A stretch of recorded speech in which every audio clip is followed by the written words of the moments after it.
Welcome, guys. Good morning or good evening, wherever you are. If you haven't met me before, my name's Adam Sellars. I run the Pressure Project here in Australia, but also around the globe. So I suppose this session is called Pressure Lessons from the Deep.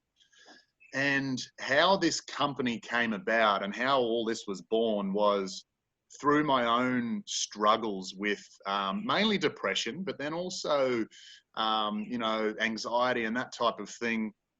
And at the time, I just really didn't have any answers for what was going on in my life. It was like, 28 years on this planet, I was always happy, everything was always good. And then all of a sudden, it wasn't.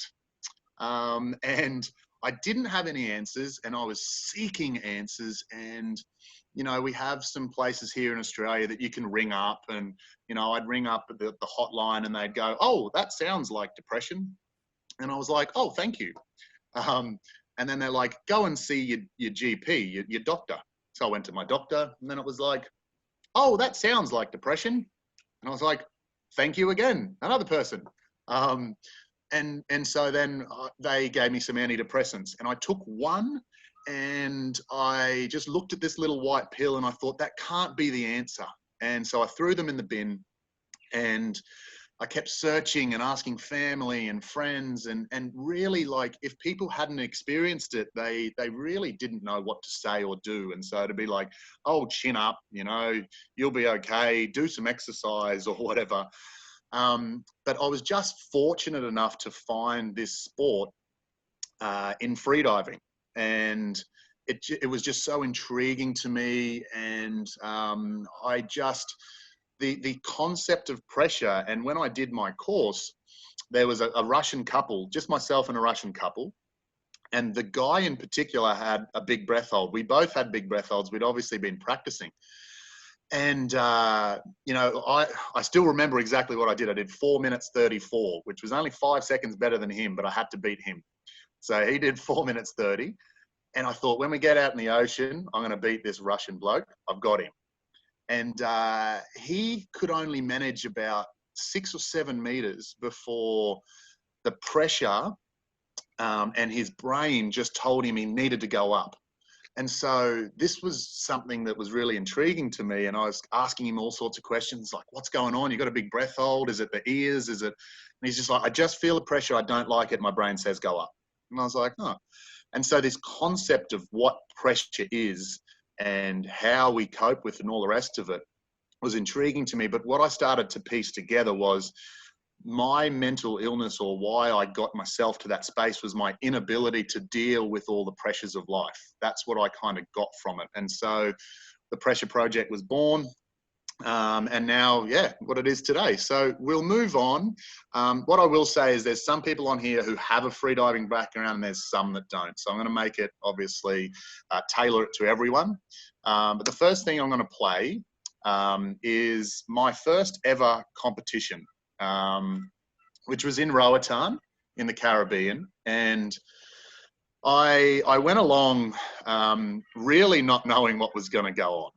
Here in Australia, we don't have access to great depth. So I'd only ever been to 50 meters. And, I'm going to this competition where I'm thinking, "Oh my God, I'm going to look like a nutty." And so I'd never really had access to great depth. I'd done 50 meters in Bali. I got selected to represent Australia, and then here I was. But what I went there thinking was, okay, I do a lot of meditation. I've done a lot of work mentally. What I want to be good at is this time here that you can see me just laying on the surface. That was my main goal.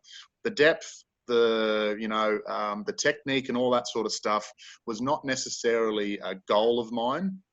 It was more how I could control the stress and anxiety of a world championship competition.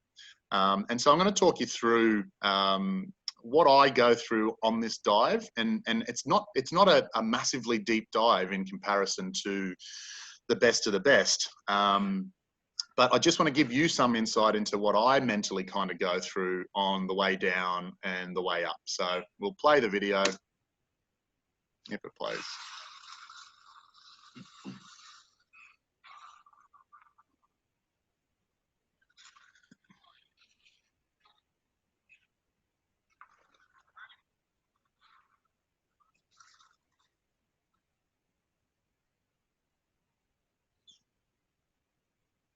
So obviously, for those of you who know, you've got to kick in that first 20 meters to fight your positive buoyancy. And for me in this moment, after the duck dive, I'm just kind of, I want to switch off everything in my body except for my hips. So I'm telling my shoulders to relax. I'm relaxing the neck down. It's all about switching off the body. Now, the body has its own wisdom. And when we dive a lot, it kind of knows how to do it, but it's just a checking in moment, just making sure that I am switched off. So that first 20 meters, I'm not burning too much energy. Oh, sorry. Technical issues again. Sorry, I'll let it play.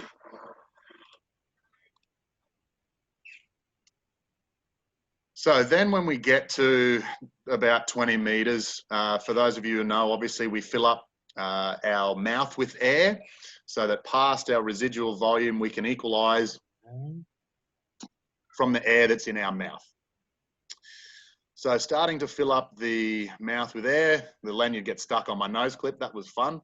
But now we can start to free fall. So once again, checking in with the body and just focusing on equalization. So a lot of diving, a lot of meditation, a lot of these things are in some ways simply distraction or focusing on kind of one thing at a time.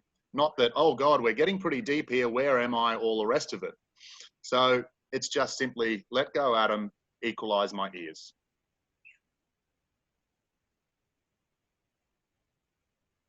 So for most of us, we have an alarm that signals 5 meters from the bottom plate. We grab the little tag from the bottom to prove to the judges that we've been there. Now I kick up really fast. I love it. I was a swimmer, but I then on the way up, I use a mantra. I just simply am saying to myself, hips, hips, hips, hips, hips, hips, hips, hips, so that I'm not using too much of my leg muscles on the way up. But it's also distracting my mind from, okay, where am I? How much further do I have to go? I am just using a mantra, which is used in meditation. Hips, hips, hips, hips. I see my safety divers, they're doing that to let me know that I'm close. And then as I'm starting to approach my positive buoyancy, I just say, oh, that's so you, Adam. This is how you dive. I come up clean. Do your recovery breaths. Signal, and away we go. So I know some of you are exposed to freediving. You're probably going, oh, why did I have to watch that whole video? It is significant, and I'll tell you in a second why. I'm not going to make everyone do a breath hold. I was going to. But I understand most people are freedivers here. So what I generally will do is get people to experience a breath hold, get the little oximeter out. And as a lot of us know, or some of us may not know here, is, you know, at a minute, minute and a half, quite often that's when I pull people up on this little exercise. Your oxygen saturation hasn't shifted, okay? It's generally still where it was at the start of your breath hold. Obviously, we know that the CO2 builds, but also our brain, which is hardwired to keep us alive, starts to send messages to kind of breathe, right? And so as humans, we're physically built for the stress that comes with diving deep, but mentally we're not so. And that's what we're going to talk about, how we can deal with stress and anxiety in our everyday lives through this session. So one of the interesting things that I find, and the debate kind of rages on still, is this evolution and how we're built for the ocean. And now, if you're religious in any way, shape or form, totally fine. Anyone can believe in anything. I do believe in evolution. And if you believe in evolution, you know all life started in the ocean. So tadpoles, and the tadpoles got little arms and legs, and then there was amphibians, and then all sorts of life. So then there was monkeys. We came from the monkeys, obviously, and what they believe is that we actually went back to the ocean. Okay. Now, I don't mean we just jumped in, started sculling, and went, let's try and get back to fish. We set up camp next to the ocean because our predators didn't drink from there, and we didn't have to compete as much for food on the plains. So we started in the shallows, mussels, oysters, etc., etc. And then those spears that you can see there, we went, well, maybe we could get some of that bigger fish, the bigger fish out there. And they believe, omega-3 helped our brain development, etc. But some of the physical things that you can see that kind of back up this in a way is we developed webbing in our fingers. Okay, webbing is for aquatic or subaquatic animals. We developed downward facing noses. So the difference between monkeys and us is downward facing noses, webbing, and then you've also obviously got the presence of this mammalian dive reflex that we know and love, right? Which helps us dive. So physically we're built for this stuff, but mentally what I see with my students, and if you're a freediving instructor on here, is that they all come with a healthy level of anxiety, right? But the thing I love about it is they still come. So those people I feel are like the searchers. They're searching for answers, or they're searching for like the why, or they're searching for, an adrenaline hit, or can I actually achieve this sort of stuff?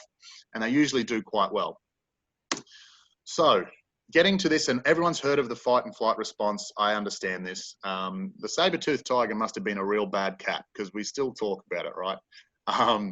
But we were adaptive to a very real threat to our life. And so if there was a tiger, once we got that hit of blood to the arms and legs, mainly the legs, so we could run like hell. But once the danger passed, within they say about an hour, your body returns to homeostasis, okay? We were always built for that. It was that mechanism to stay alive. What we're not built for is what you can see on the right-hand side of this slide, which is that mortgage stress, the financial stress, the, my partner is we're fighting every day. My boss is not happy with my work. I feel like I might lose my job. Can I afford the rent? All of these little things that just stack on top of each other. Now, they're not as intense, but they're more consistent. And this is the problem with 21st century world. And even with what's going on now with coronaviruses, there's so much fear and there's so much constant anxiety that it does things like suppress our immune system and stop our digestion and all these things that are really harmful to our physical and emotional state. And so, when I talk about anxiety, I would, I would like to just rebrand it fear. Fear of something that is coming. For me, that's the definition of anxiety.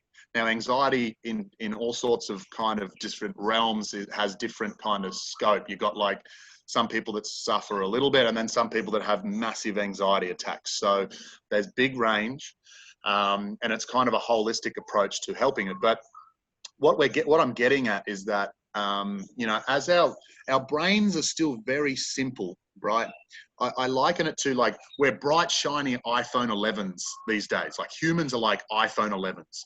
We're bigger, shinier. We know more about health and fitness, and we have more kind of doctors can keep us alive for longer. We have supplements, but we're still rocking a Nokia 3510 brain. And what I mean by this is, like a Nokia could make calls, receive calls. It could text, and you could play snakes, which was basically a mindfulness exercise. So we have some very old tech still, and our brains really want to do three things for us: find food, which is attached to financial; procreate, which is attached to love; and stay alive. That was always like the three things that our brains were hardwired to do. And so find food, financial, like when we're financially not doing well or our business goes under, sends us into kind of panic. When we split up with a loved one, that's why that hurts so much.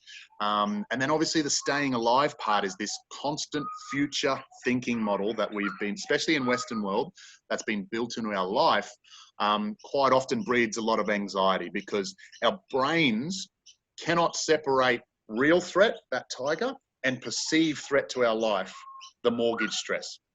So it sees it the same way. It says threat to our life, threat to our life, threat to our life. And because it's so consistent, it quite literally breaks your brain down. Moving on. So how do we deal with this? How do we cope with this? One of the things that I like to talk about is react versus respond. Now, This is a photo of me breathing up, about to do a semi-deep dive for me. And, you know, sometimes you get shitty thoughts, let's be honest. And, you know, there's some people in here that have competed before. Sometimes you're laying there and you just get a shitty thought, right? Like, have I really trained hard enough for this? Did I eat too much breakfast? You know, us freedivers, we're supposed to fast a little bit before. So you just get these thoughts. And so, you know, whether it's competition or whether it's everyday life or whatever, you get these thoughts, okay? And so what I did was I need to stop reacting to this and I need to just respond calmly. And so I just started to kind of, in my meditation, just kind of see these thoughts, acknowledge them, let them go. But in this freediving sense, in this competitive sense, I actually gave it a name. And so what I did was I called that voice in my head Nana, or grandma, or however, whatever country you're from. I gave it a voice and it was my Nana. Now I love my Nana, but she's very risk adverse. You know, when I was young, it was, don't run on the concrete, you'll fall over and you'll crack your head open. Don't climb that tree, you'll fall out and you'll break your neck. And it was all from a love. It was all from love, but very risk adverse. So I nicknamed that voice that said, oh, I don't know about this, Adam, Nana. And I would talk to Nana in this setting. So, you know, oh, Jesus, this is deeper than I've been before, Adam. You know, we're going to be okay? And I'd just say, hey, Nana, everything's going to be okay. And I'd smile. And the judges would see me sometimes and they'd be like, why do you smile and giggle sometimes? And I'm like, I'm talking to a Nana. And they're like, right. And if Nana didn't work, I would picture the poo emoji, because I like the poo emoji and it makes me smile. But when I smile and when I giggle, it tells my body that we're positive. And then vice versa. When you have the ability to let go of your body, it sends messages to the brain. Now, some of you might know this as the body-mind connection, and it gets stronger the more you use it. And so that's one of the powerful things about meditation, is that you are tapping into that connection and you are becoming reconnected with self. Now, this is one of the problems with our current world, is we've become so disconnected. We've become so in our head that we forget about our body and that connection. And when you do that, the body will eventually push back on you. Now, you might know this as you work really hard for 3 months, you're stressed out for 3 months, then you book a holiday to the Bahamas, and you get to the Bahamas and you get sick. That's your body pushing back, okay? So we have the ability to respond to things that are happening to us rather than have that reaction, which will send us into a state that we really should not be in. This is, there's not a great deal to this slide, but I just really liked the photo. Now, for some of you, you know Daan Verhoeven is very, one of the best freediving photographers around. And we were in Bali and he walked past me with a camera. And he said, and I said to him, I said, Daan, where are you going? He goes, oh, I'm going to take some photos of an ordained monk who just happens to be a freediving instructor as well. And I said, oh my God, I have a spacesuit. And he's like, I don't get it. And I was like, inner space, outer space. And he's like, I still don't get it, but bring your suit. So I take off with him. That's a scooter helmet I'm holding there, which I almost drowned in because I put it on at one point. But it was this idea of, like, in Eastern culture, they really revere working on your inner space, and they feel that working on your inner space means that the outside world will take care of itself because you'll be healthy mentally and physically. In Western culture, we're just a little bit too out of space. Like, if you look at the space race itself, it was like, we just need to get to the moon first. It's like, we don't even know enough about our own planet. Why do we need to get to some big white thing that there's nothing on? But all achievement, and what I find from an Australian point of view, which is very similar to most of the Western world, everything is so out of space. Like, all achievement is like, oh, if you do that, if you're at the top of your class, if you get this degree, if you, et cetera, you will be a better human. You know, when people ask me, like, oh, you know, what's going on? It's always like, oh, how's the business going? Are you growing? Is it making enough money? all this sort of stuff, instead of going like, you know what, Adam, are you happy? How happy are you? Like, we just don't seem to have this in our model. So that's all that was about, is that we need to remind ourselves that it's important to look after our inner space, and then our outer space is in much better shape naturally. This is something you may not have heard of. The shortened version is called RAS, but it stands for Reticular Activating System in our brain. Now, for so long, we had things like, you know, the manifesting model, or what's the other one called? The attraction, law of attraction, and these type of things, which there was never really any science behind it. So a lot of people would be like, oh yeah, whatever. But now we have science behind the fact that there's a part of the brain called the RAS that is responsible for filtering out stuff that's not important, but honing in on things that are important. So one of the reasons why I played that video was as significant. And I know there's freedivers on here that dive deeper than me, and you know, they're kind of thinking like, why are you playing a video of freediving to freedivers? Because even when I'm doing these sessions, I'm programming in my brain that that is how I dive. Now, this photo here, same thing. I'm programming my RAS on a daily basis, if not weekly basis, on this is how I dive. Okay, and I have lots of other things. So in my meditation towards the end, I run through my goals in a visual way. I visualize them and focus on them and on what I want. And so before I went to my next comp, this photo, I had it everywhere. It's my screensaver, it's on my phone, it's on my dream board as I walk out of my home. And then when I do presentations like this, bang, I'm programming the RAS. So my RAS right now is looking at this, and I just say to myself, that is how I dive. I come up smiling, I'm holding a tag, and I'm okay. Okay, which is what you have to do for the judges.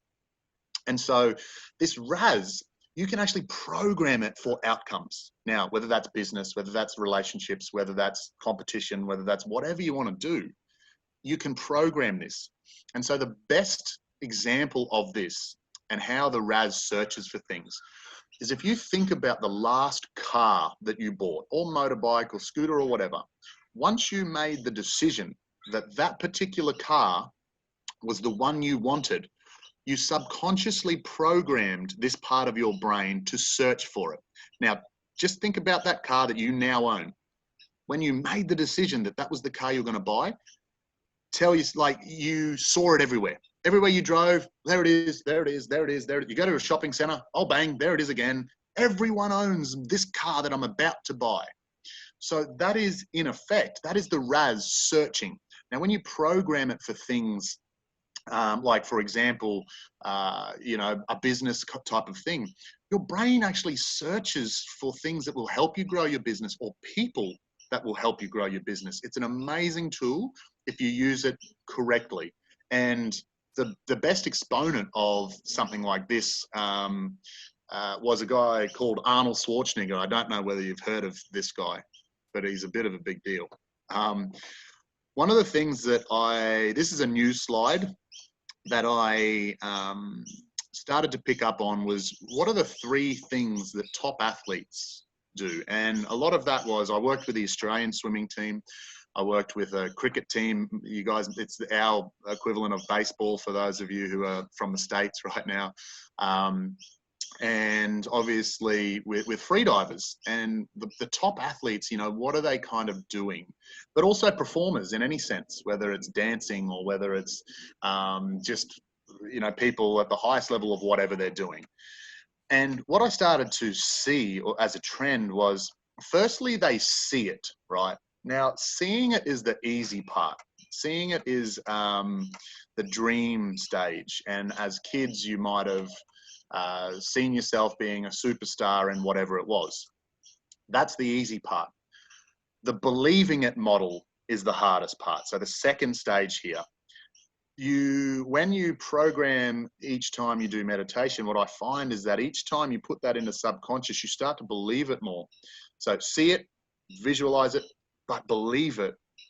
And then what I definitely picked up from Arnold Schwarzenegger in one of the sessions that I was at, where he was speaking, was no plan B. And this was a big moment for me. I was in corporate world. I hadn't set up the pressure project. And I was a little bit, I wanted to stay comfortable. I didn't know whether I'd be able to feed my kids with the pressure project. So I thought, no, I'll stay safe.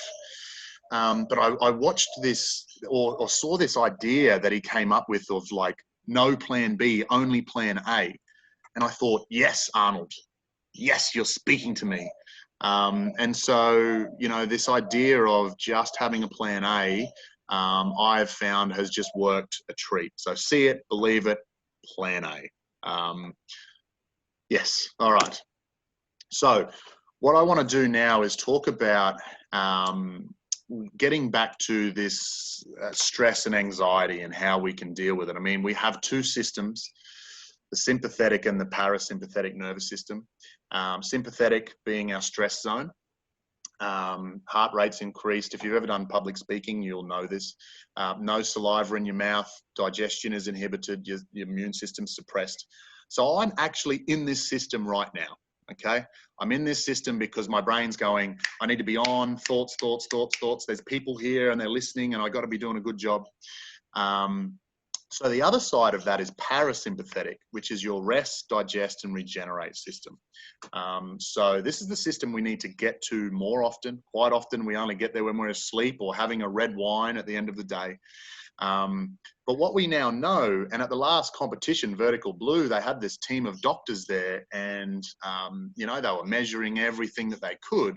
And I was speaking to the American doctor and I was saying, what are you guys doing? He's like, well, we know that, you know, when you stimulate the vagus nerve, which is associated with putting us into the parasympathetic nervous system, he's like, we know the physical things that can take you from sympathetic to parasympathetic, but what we're trying to figure out is how you freedivers do it so much quicker and so much more effectively than most. And I kind of said to him, look, I don't think you're going to find that with instruments. It's this body-mind connection and the ability of freedivers to, with their meditation or even just with their diving, to consistently tell the body or control the nervous system in a sense. And so the easiest way to get from your sympathetic to your parasympathetic is through breath. Okay, now this may not be something that's new to you, but there's some significant things with this. The thing with breath is that we do it unconsciously. So despite you, now if you've done freediving, you know this, you know, eventually you'll just start breathing. If the worst were to happen, if you get choked out by a bouncer at a nightclub, not that this has ever happened to me, but once again, once they let go of you, you will start breathing again unconsciously. But it's also something that on a dime, we can consciously have effect over. Now, the heart rate and all these other things in the body, we can have some effect, but over time. Breathing, I can go from having anxious to switching to a in through the nose, belly breath. So in a second, consciously, we can change this. Now, what we've found is that from between 3 to 5 minutes of diaphragmatic breath, we can cross from sympathetic to parasympathetic nervous system. Now, there's some key things that you need to do to be able to do this in the moment. One, close the eyes, right? Anyone you see doing meditation, they're closing their eyes. The reason for it is because it signals to the brain that we're in a safe environment. So doing this means we're safe, okay? Breathing through the nose, okay? You get better quality air. They're starting to find that you produce what's called nitric oxide, which they used to think was bad, but in this small amount that goes through the nasal cavity, it actually opens up the capillaries, opens up the more oxygen for the blood. But also breathing through the nose, if you do the exercise now, if you breathe through your nose, that generally activates the belly. If you breathe through your mouth, activates the chest. So first thing, close the eyes, breathe through the nose, belly breathe. So only your belly should be moving. And then just kind of really let go on the exhale, lengthen that exhale out. All of those things in conjunction is what we know now stimulates the longest nerve in the human body, which is the vagus nerve, which puts us in parasympathetic. So if you struggle with anxiety, if you struggle with anxiety attacks, this type of thing, or just simply stress, which kills more humans than anything else, by the way, you need to be able to catch yourself in these moments. Sit back, close your eyes, let go of your shoulders, breathe through the nose, belly breathe, and lengthen your exhale. 3 to 5 minutes of this, they say you can cross back over to your parasympathetic. Now, freedivers have known this forever. We've been doing it forever, right? Especially at a competition level. We get to that line, we attach to it, we lay back, we start breathing, we start focusing on our breath. So we've known this, but now there's science behind it, and we're just starting to scrape the surface of what this vagus nerve can do. But the main key with this, guys, is that the more you do it, the more you retrain your brain away from its habits of, oh, that happened and now I'm stressed. That happened and my memory of that is I don't like it. So now I'm going to be in my sympathetic and I'm going to get ready for a fight. The thing we know with meditation and the parasympathetic nervous system is it actually increases the gray matter in your brain. It reduces stress. But what it also does is train that body-mind connection so we can be more connected. But it also is giving us a new habit of how we deal with stimulus or things coming in. So we've already kind of gone through the what, why, and the how.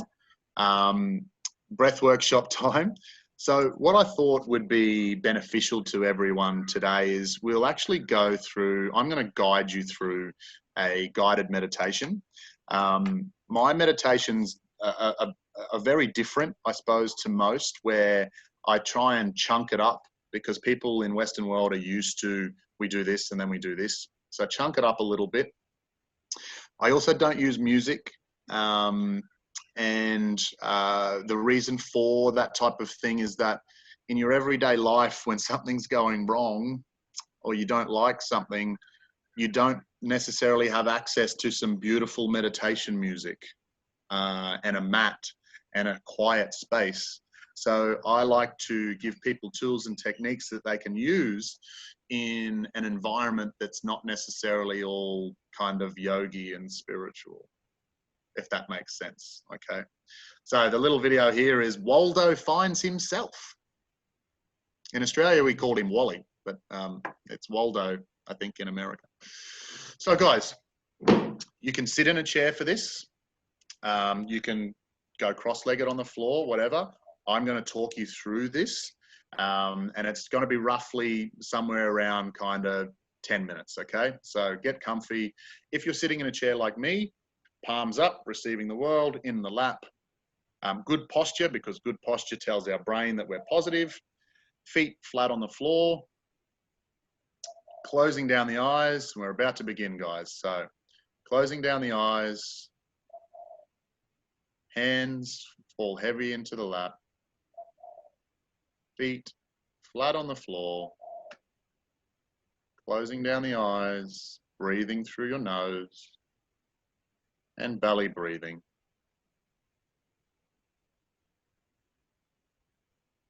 It's breathing normally in, follow it in, and follow it out.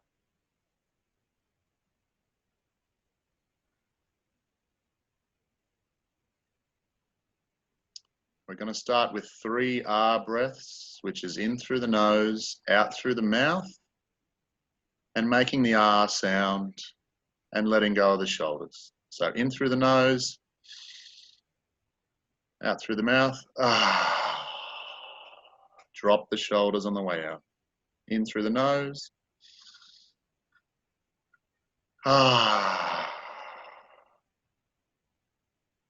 In through the nose.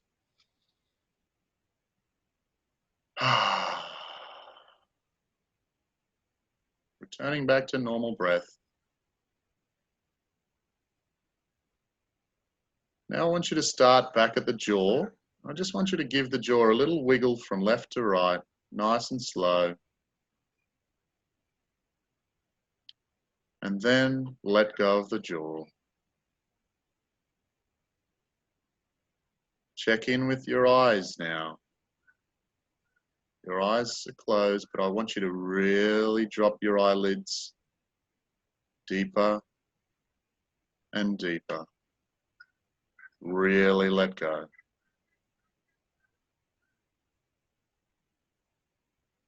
I want you to now check in and give gratitude to the brain. So thank you, brain, for all your wonderful thoughts and getting us through this world.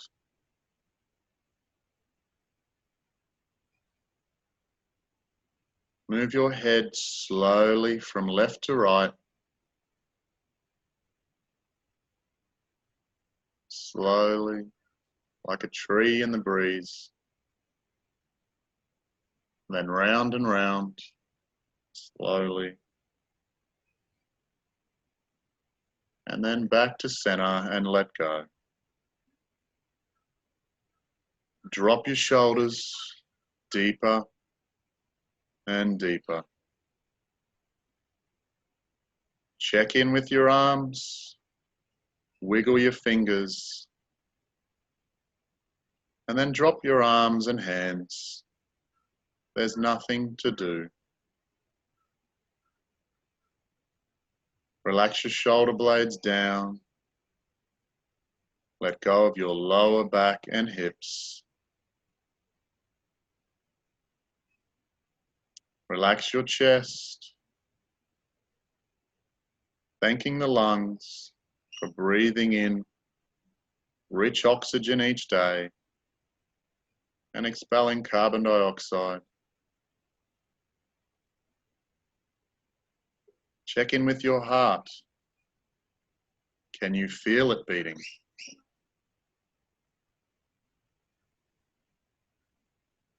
Tell the heart to relax.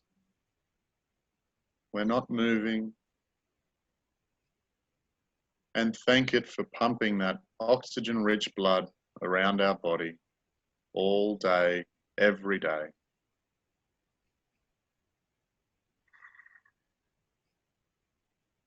Relax the belly. Check in with that belly that's just moving up and down. It is the only thing that should be moving right now.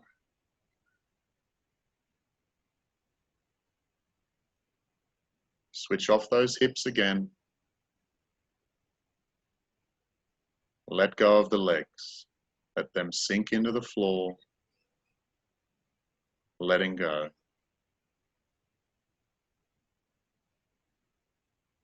Now I want you to picture like a wave of water above you, slowly making its way towards your head. And as it hits your head and rolls over your face, you begin to relax as the water falls over your face and head. And then it shifts down to your shoulders. Feel that warm water. And as it envelops us, we get more and more relaxed. Falls over our chest, over our back. Now it's over our hips and the water is just trickling down. This wave of water is now over our entire body. And that warm water has made us sink deeper and deeper into relaxation.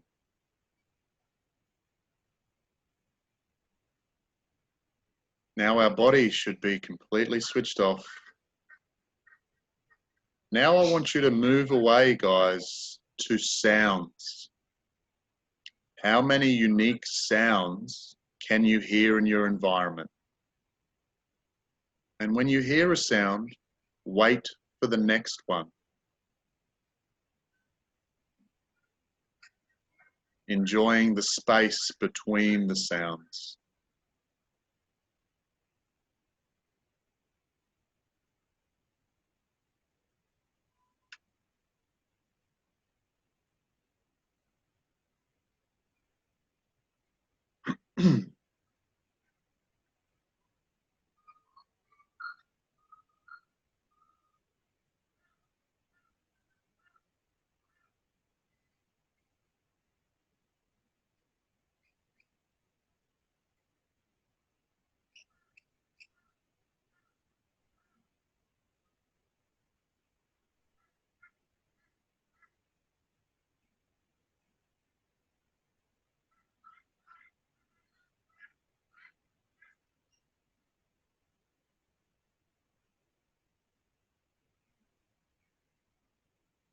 Now, guys, we're going to move from outside the body back in.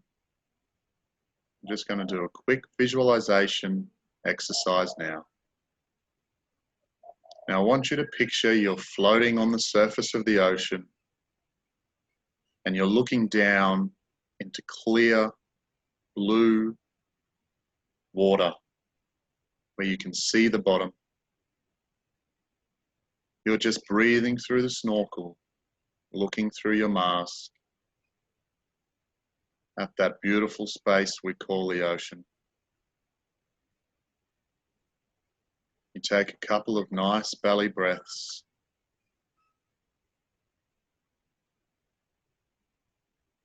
We take our last big breath through the snorkel. And now we're diving down, kicking ever so slowly. Kicking down. And now you see a reef appear. You're at the bottom. And you don't feel like you need a breath. You feel like you belong here. Let go of the shoulders. You're just looking at the reef and some fish.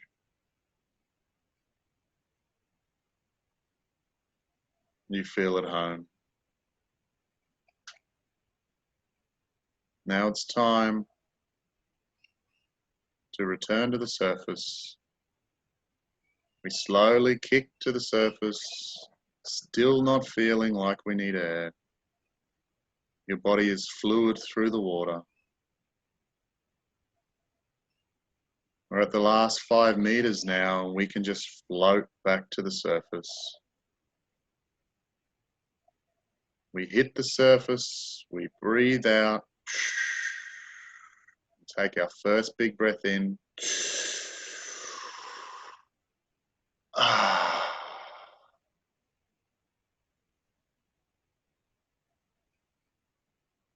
We're on the surface, and I just want you to picture your face smiling. Really picture that face smiling.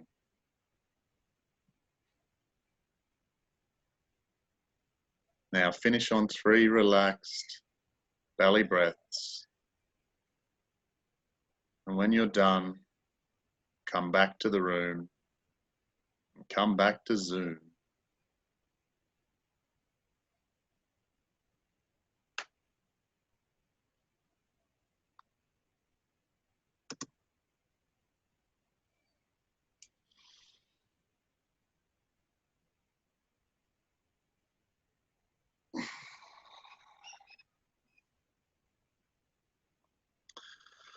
Cool. So guys, I hope you really enjoyed this session. There are 2 key things that I always focus on with my little meditations, and I'll do them absolutely anywhere, whether that's at a park bench when I feel I need it, whether that's at an office space, whether that's on my deck, wherever. But what it's building is that body-mind connection. There's 2 techniques we just used then. One was obviously tapping into what's called a body scan, running through the muscle groups. There's a bit of gratitude in there as well. We quite often mistake gratitude for just like, oh, we live in a beautiful place, and we sometimes forget that we have a brain and a heart and lungs that are constantly working for us. And so sometimes gratitude's a little bit more than that. We then crossed over into sounds, which, you know, quite often for some people, anxiety and stress is brought on from places that are really noisy. And so what I find from a competition level, and like Andriy, who's here, you know, he'll attest to this, is that sometimes freediving platforms aren't necessarily quiet. And so you're about to dive extremely deep, which for a lot of people would be stressful. But you have the ability to use sounds, to relax your body, to use your breath. And this can be used for anything, guys. Going into a stressful meeting, going into a stressful conversation with your partner, so that you can attack life's little stresses with composure. Because whenever your internal environment is affected by something that's coming, in a lot of cases, it's only ever affecting you. The other people, the other organizations, they might be fine. And you stress about it for a week. Like, I know people that have given up promotions because they might have to do one public speaking session a year. You know, and when they have to do a public speaking thing, they stress about it for 2 weeks. So guys, the overwhelming message, I suppose, and I've just got, you know, my contact details up there, is, you know, we develop our own habits, and anxiety and the way we deal with things, and depression and things that are going on with us, we in a lot of cases, or in most cases, we're doing it to ourselves. Same thing as pressure. When you say like, oh, I was under so much pressure, like, no one comes along with some like pressure dust and throws it over you. You do it to yourself. Is it real? It's real if you make it real. And so I just want to leave you with that. Thank you for tuning in, those who did tune in. I hope you really enjoyed that. I'm happy to stay online here for some questions, whether that be you turn your sound on, or whether you just want to put it on the chat. I'm happy to do either. But guys, thanks so much. I hope you enjoyed that. Yeah, thanks Andriy as well, with Freedive Fest.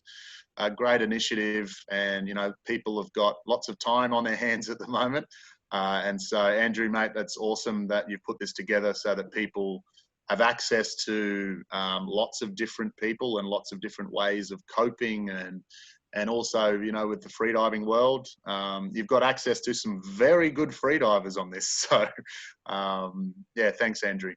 I'll just turn my presentation off, I suppose. And then It was very useful, very good presentation. I really loved it. And we have here in the chat also some messages for you. Can you see the chat? Okay, I think I've got to stop my share, maybe. Stop share. Okay, and then chat. Okay, yes. If you want to turn your speakers on and just ask me straight out, that's cool as well. Okay, let me scroll back in some of these. Where's the fact? No, it's Adam's class. No, okay, only two. Hi guys, is this going to be recorded? Yes, I believe it is recorded. Kath, if you're still here. I always tell my patients, if you guys break a leg, no one's going to tell you, go for a walk, get some fresh air and you'll feel better. So why do we say that when it comes to mental health? This really gives us a different perspective on how we should and must deal with these issues. Oh, 100%. Susanna, that's a great point. I mean, when I was really struggling, I reached out to people closest to me, and what I found is that most of them had never really had that struggle, like my dad or my mum. And so they'd say things like, I remember my mum saying, put a date on it, and on that date you'll be fine, which was almost like a business type of thing. And I was like, Mum, I don't think that's the answer. And my dad was like, oh, chin up, mate.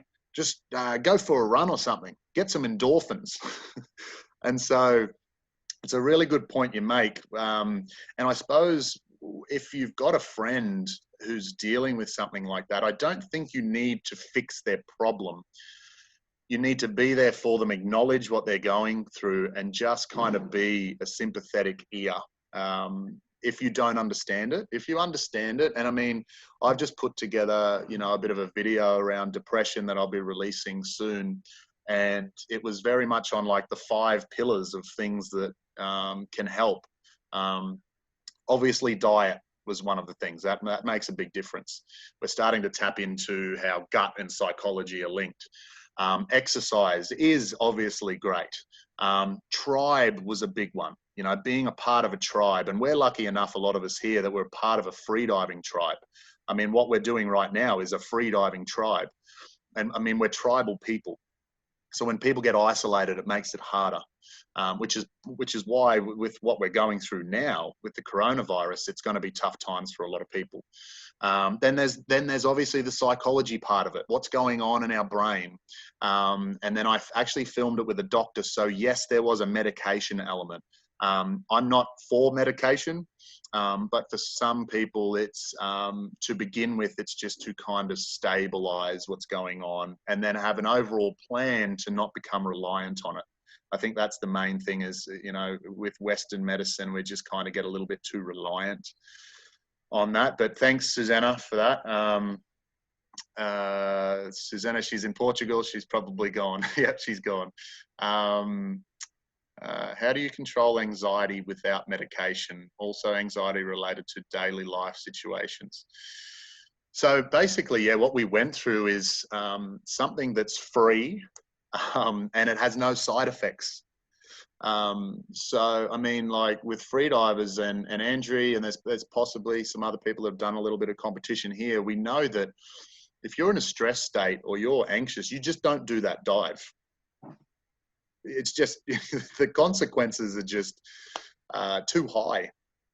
So it's that practice, you know, you can't just, like, you couldn't just leave here and go like, oh, well, Adam gave me this breathing stuff, so next time I'm anxious, I'll just breathe for 3 to 5 minutes. Yes, it will help, but it's more about doing it also when you feel good, because it's just that constant training. And there's freedivers that dive extremely deep that don't do meditation, right? But their meditation is movement meditation. So they just freedive a lot. And they're probably lucky that they live next to Dean's Blue Hole or, you know, somewhere where they've got access to just jump offshore, like Ahmed in Bali or something. And like it or not, they're doing meditation. It's just movement meditation. And so the thing I love about freediving is I wish that I could bring it across to everyday life where you just go, there's no room for stress in a dive. You just can't have it. And wouldn't it be great if we did that on land, where we just said like, hey, no, this is just like diving in the ocean. There's no room for stress. I just don't do stress. And so Estelle, like what I'm getting at is that it's something that you've got to work on. It's something that you've got to build as a habit. It's something that will increase the body-mind connection so that when you're in, sorry, that's my dog. And what you'll get to is when you do meditation, you tap into your body, etc. more. So you'll pick up on your signals of anxiety a lot quicker.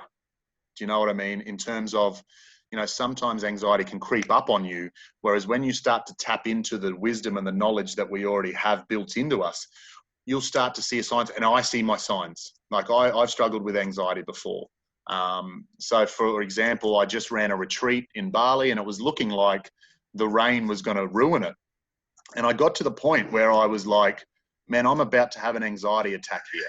My heart's going through the roof. I've bought 20 people from Australia. I've told them how good Ahmed is. And now it's a mud bath. And so I was at this dinner table with 20 of these guys that I bought and I could feel it coming. And someone was literally talking to me, but I knew it was coming. So I got up, I walked about 100 meters up to this little Rasta bar. I laid down on one of their chairs. The Balinese guys started talking to me like, oh, Adam, how you going? And I was like, hey guys, I need 5 minutes of silence. And one of them said, do you want a bintang? I was like, yes, get that ready. So I just laid down for 5 minutes and I just focused on my breath, focused on letting go of my body. I woke up and there was a bintang waiting for me and I had the bintang and I walked back to the table and I was fine. I think that Adam 4 or 5 years ago wouldn't have actually known what was going on, wouldn't have known what was coming. So I would have just simply had that anxiety attack in front of everybody. So great question. Estelle, what have we got? Thank you, Adam. That meditation brought tears to my eyes. It's been hard to not be in the water for a few weeks now, and taking a moment to relive a dive was much needed. Oh, cool. Thanks, Alexia. Yeah, it's something that I've just added recently. And because of what's going on, getting back to some of the things I said about the brain, it quite often doesn't know the difference between reality and a dream state. And that's why dreams seem so real until you wake up, until your conscious mind kicks back in and you go like, oh, you know, I'm not diving to 100 meters. I'm not with Jessica Alba. God damn it. But at the time, it's so real, right? So, you know, which is why the RAS is so powerful as well. And that programming of the brain is because the subconscious will just convert that and go, hey, this Adam believed in that. We'll find things that help. You know, like for example, when I've only ever done 2 competitions, but the first one was World Championships. I had no idea what was going to happen. And I got to 72, which I was super chuffed about. I was like, wow, you know, two months ago, I was a 35-meter diver. Now I'm at 72, like happy days. Then I went to vertical blue and I didn't put any numbers on it, but I visualized myself going past 72, grabbing a tag and being good on the surface. Turns out that was only 2 meters more, which was a little bit disappointing. But, you know, I still achieved that goal of going past my previous mark, grabbing a tag and getting a white card. So, you know, for me, I know that the thing I am happy about with where I'm at diving wise is that mentally I'm fine. So I just know that mechanically I've got to sort out some equalization stuff and probably train a bit harder next time. They were the 2 things that I got out of it. Like Andriy, who's in this chat, like, you know, he was telling me about some of the training stuff he did. And I was like, oh my God, I don't train half as hard as that. So, you know, there was some things that I picked up. And even though it was, for me, I was a little bit bummed about it, I learnt so much more from that vertical blue and not hitting where I would have loved to have hit than I did at the World Championships. Because basically at the World Championships, I was a 50-meter diver. And in the training leading up to it, I was just doing PB after PB after PB after PB after PB. And then all of a sudden the PB stopped. And I was like, well, hang on, what's going on here? And it was my equalization that was stopping me, but I was still super chuffed with it. But, you know, vertical blue was where I learnt more, because all of a sudden I went, well, hang on, you don't just do PBs after PBs. You know, otherwise I'd be a 200-meter diver. At some point I've got to search a bit further. And so I know I'm going to dive deep. I know I'm going to be one of the deep divers, but I'm just not putting any pressure on myself to get there in any type of time frame. I just picture myself being stupid happy with being a lot deeper than 74. And I know that my brain will find a way. So what other questions do we have? And to Andrew, I took your class about concentration and deconcentration, and during the meditation, I applied it when Adam asked us to focus on sounds. Very cool experience. Thank you for making me aware. That's for you, Andrew. Do you want to quickly, do we still have people on? Yes. Okay. We still have people on. Yeah. Can you hear me? Yep. Got you.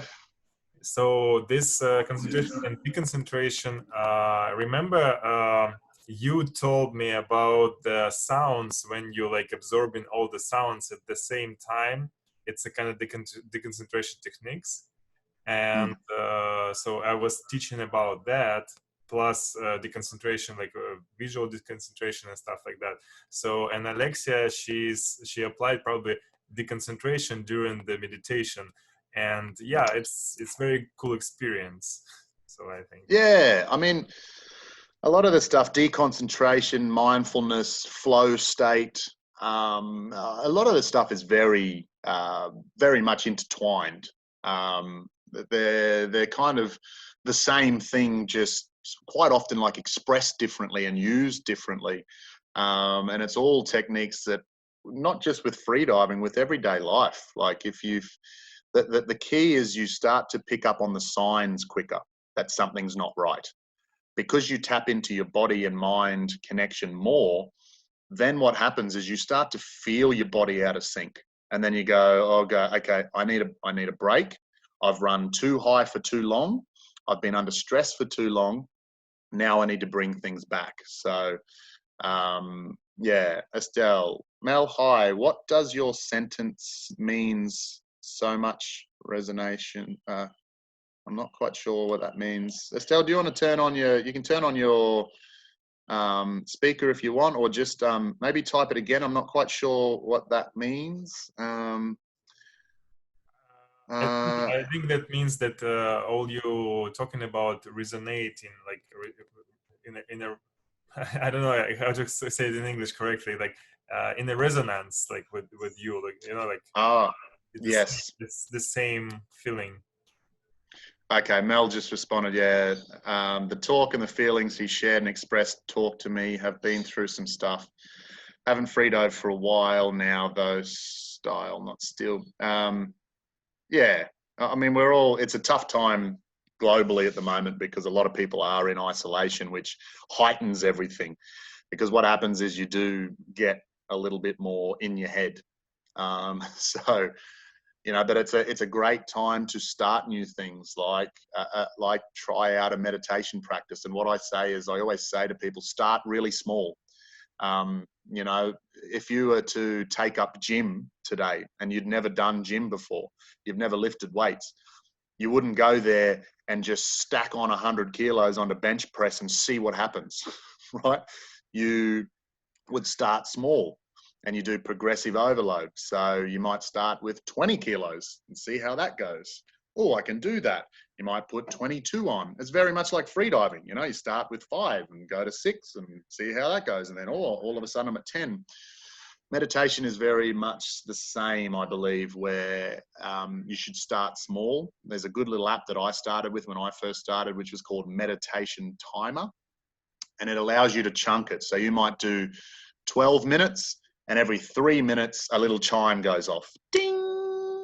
So you can start with, say, body scan. And then when you hear the ding, go to sounds. And then ding, you might then go into a visualization exercise. And then like ding, another technique might be a mantra. One of the ones I was first taught was Satanama. And you touch each finger and see which one's the most sensitive. There's lots of different techniques, but start small is my overwhelming message, because when I was taught, it was like, you need to do a minimum of 20 minutes and you need to be cross-legged and there's too many rules. And so I just say, start small, chunk it up, but it will help your everyday life. It will help you freediving. And it will help you with stress and anxiety, which, like I said earlier, it's the biggest killer of all humans. Make no bones about that. You might go to the doctor and the doctor says, you have this, but they very rarely say to you, it's from the last 13 years of being stressed out. Now, we produce cancer cells every day. It's only our immune system's ability to get those cancer cells that keep us from getting cancer. Now, being in the sympathetic nervous system and not being able to deal with it means that you're suppressing your immune system. So you ask a surgeon when they're transplanting an organ, what they do. They insert stress hormones into the human, which suppresses the immune system so the immune system doesn't attack the kidney or liver or heart or whatever they're transplanting. So think about that from an everyday life perspective. If you're constantly stressed, you're constantly suppressing your immune system, which in coronavirus world is all we have right now. Like, I'm not a scientist, so I'm not going to come up with a vaccine or a cure. So people were saying to me like, oh, Adam, you shouldn't be putting out positive videos. It's irresponsible. And I'm like, are you kidding? Like, all we have, the first line of defense and the only line of defense we have against this thing is our own immune system. Yet everyone's freaking out because of the news and all the rest of it. So I think it's a bit of a takeaway for everyone, is that if you're someone that suffers from stress and anxiety or depression, you need to reach out. You need to find ways of coping and dealing with it. You saw I'm happy to talk to anybody at any time. So if you need help, just let me know. But if there's no other questions, I think we might just leave it there, I suppose. Yeah, thank you, Adam. I will answer one question to me about my decompression sickness. I'm thinking to do next week the class about decompression sickness during freediving, and I will explain everything, what's happened to me, and how was the treatment, and what you have to do when you have this problem, and stuff like that. And I'm okay. As you see, I'm doing the classes and everything, so I'm fine. But I still have a little bit left some stuff from my decompression sickness, and I will explain that, I think, in my class next week. Okay, thank you, Adam, so much. And I'm recording right now everything, and I will upload it to Dropbox, and I will send it to you, the link, so you can upload to YouTube, and we can share the link. Or I will upload to my YouTube, so we'll decide. Yeah, cool. Thanks, guys. There was just one question from Aurelie, I think. We'll just talk about that offline. I'll give you some tips for your teenager. Cool. Thanks, guys. Have a great day. Thanks, Andriy. Cool. Thank you. Bye, everyone.